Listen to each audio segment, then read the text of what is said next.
Hello and welcome. I am Arden Sky, and today I decided to do something a little bit different. Let's see what. Let's dive into the lore of some Northern tribes that are, well, not so well known today, and probably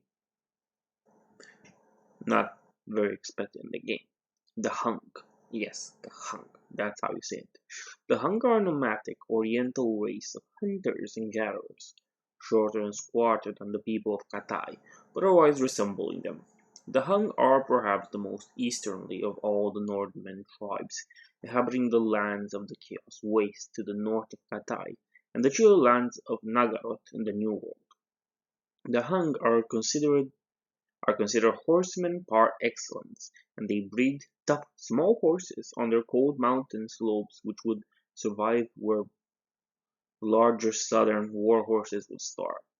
They ride these into battle when they attack the more civilized lands to the south, such as the petty yet equally barbaric kingdom of the Dark Elves.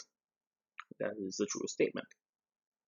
Perhaps out of all the people living within the far north, the people of the Hung are perhaps the most primitive of them all, even though their brethren in the west have built themselves a section of settlements and massive fortresses.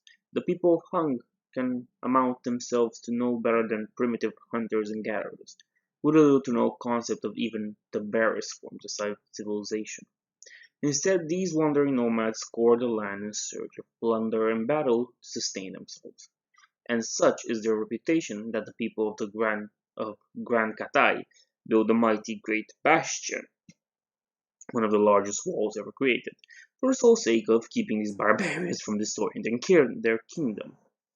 Now, this might sound hmm, this might sound very Mongol to you because that's basically what the Hung are.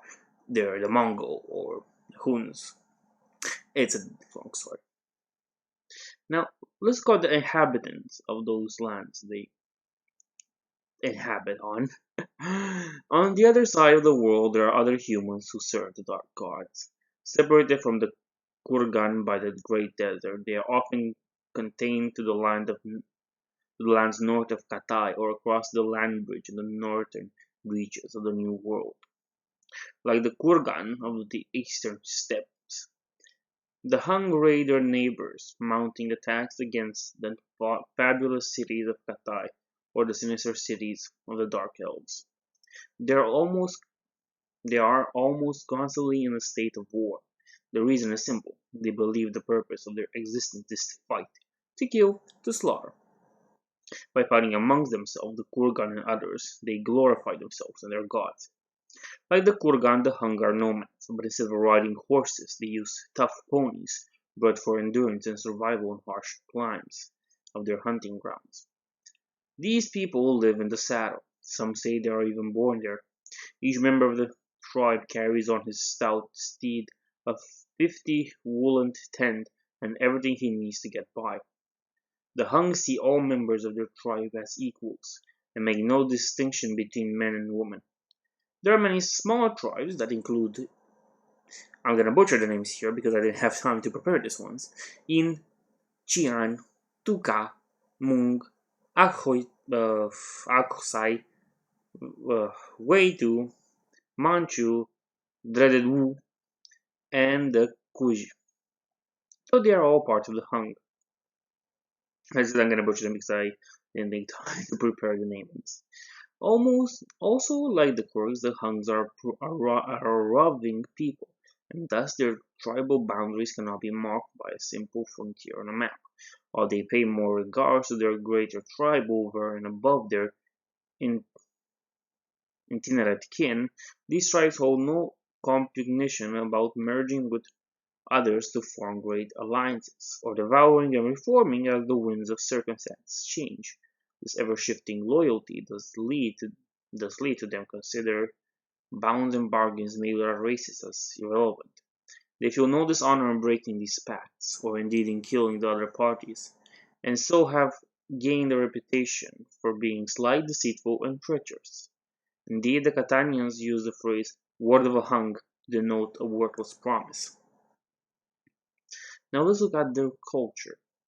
though they owe their allegiance to the greater tribe. The Hung honor no promise and abide by no pact, as stated earlier. They are famous for their treachery and their willingness to kill each other as well as others they meet. They are sly people, cunning in their dealings and quick to double deal. For example, they might encircle a town and promise to leave the town unscathed if the people give over their daughters. Once the town complies with their wishes, the Hung butchers the townspeople and burn down all their buildings simply because they can. They have a taste for the fine things, so they snatch up gold, silks, and even gaudily ornamented rugs, which they display proudly whenever they sail into a camp. Despite their pretense, they know nothing of civilization and are an unsophisticated lot, so the Empire thinks. In truth, they are not much more than simple hunter-gatherers, and the hunting aspect forms a cornerstone of their culture. They see each hunt as an opportunity to prove their strength and courage, so they prowl to dark places of the Chaos Waste looking for some deadly spawn or mutated creature to kill and bring back as food. One thing the Hung do value more than the treasures are their hunting dogs. They keep a vicious breed of canine that's so abused and malnourished is hardly recognizable as a dog.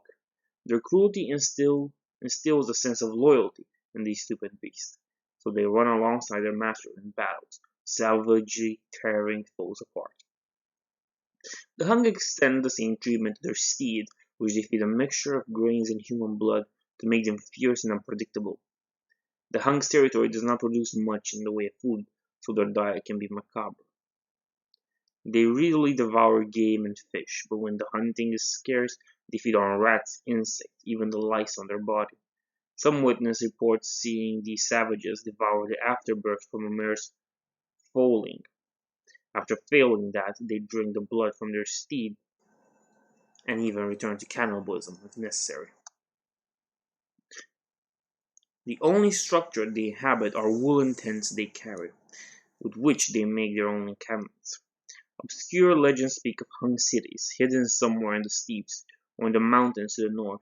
These places are supposedly great centers for the worship and guard the fabulous treasure the Hung have plundered and stolen over the centuries. More than one treasure seeker has departed from Cathay and the Empire in order to find these hidden cities, and never returned. If such stories have a base in fact, then it is from the lavish encampments of their large tribes. Their spoils of their raiding, such as silk and gold and carpets, are displayed with such garnished opulence that they could be considered traveling palaces. Despite this display of borrowed civilization, they know nothing of the more sophisticated ways of life. They do not even know how to build a bridge across a river. Rather, they prefer to pile their possessions on top of their horse and swim them across, holding on to their tails. So as we can see, they're not really the best option to follow in life. They still live at the level of the human gatherers, like humanity's distant ancestors. Indeed, the hunt forms a major part of the Hung existence. At the lowest level, it provides them with their food and sustenance in the form of a game. At its finest, it's a challenge to their champions and heroes to venture north into the desolate mountains and hillsides of the wasteland, and there prove their worth to their gods by bringing down fierce mutant creatures and ferocious spawn. They train animals in this as well. Their hunting dogs are so bestial and bloodthirsty that they follow their masters into battle. And some tribes also train warbirds such as eagles and hawks. Their mounts are ponies, short and stocky, with a dense coat that allows them to endure the wasteland winter. Despite their size, they are capable of traveling great distances, sometimes as much as 100 leagues in 3 days. Their ponies graze as they travel, rotting beneath the snow for moss and grass. The Hung have been known to feed their ponies flesh to promote their fighting spirit, giving them a bitter and truculent temper, much like their riders. The Hungs themselves have no pride in what they consume, for they will eat game and fish when the times are good, but when the times are hard they have no complication in digging for roots from the ground or snarling rats and other rodents to for meat. Stories tell of them even ingesting lice, the afterbirth of a mare's falling human flesh, and of sucking the blood from their own horses when no other source of sustenance could be found. This abhorrent behavior is compounded by the filthy condition in which they live, for they refuse to wash their bodies or their clothes or bury their bury their refuse, for they believe it will anger their gods. Both men and women mutilate themselves in order that they may present a more fearsome or lovely visage. Let's get to warfare, which is the shortest part. One might think that a Hun would leave their lands given its condition, and they do, but only trade.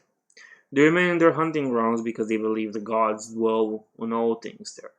When lightning strikes, they see the image of the god of blood. In their own leavings, they see the god of decay. As a result, they keep no shrines or altars, though they do construct monoliths as the Kurgans do.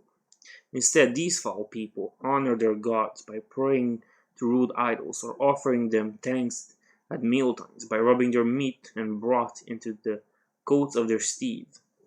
Most recently, many Hung have fallen under the control of Moratti, the daughter of Hagwin and mother of Malekith, the Witch King. To invigorate the cult of Slaanesh amongst her people, she and the covenant of cultists traveled north to wrest control of the Hug for her own sinister purpose. The great many tribes joined her and followed her south to Lustria, though to what end? None can really say.